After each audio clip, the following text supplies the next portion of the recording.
আমি আজ থেকে 3 বছর আগে আমি এই ভবরমুড়া দরবার শরীফে আসছি।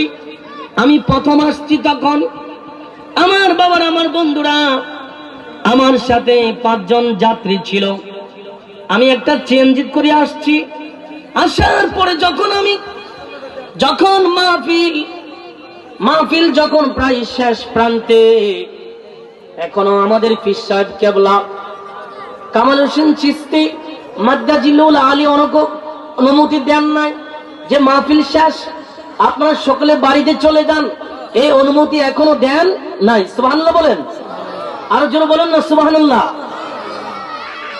কিছু কিছু মুরিদান আমি সহকারে কি করলাম, এই কামাল হোসেন চিশতি থেকে অনুমতি না নিয়ে আমরা 5 জন লোক, খুব খেয়াল, কোন দরবারে আসছেন?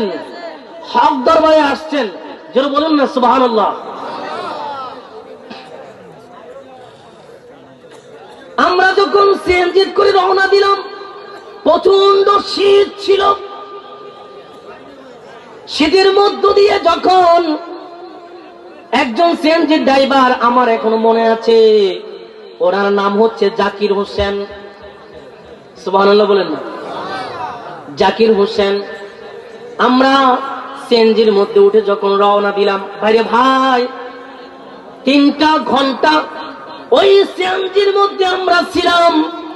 সিএনজি চলতেছে চলতেছে চলতেছে, কিন্তু আমরা বাড়ির মধ্যে এখনো পৌঁছতে পারি নাই। আমার মনের ভিতরে, আমি যখন সামনে ছিলাম, আমার মনের ভিতরে তখন একটা সন্দেহ লেগে গেল। এই কথা বলেন কেন ভাই? ছেড়ে দিব? অসুবিধা হচ্ছে? অসুবিধা ছেড়ে দিব? এখানে আমরা কেন আসছি? এই দরবার থেকে কিছু, মানে অর্থাৎ আমাদের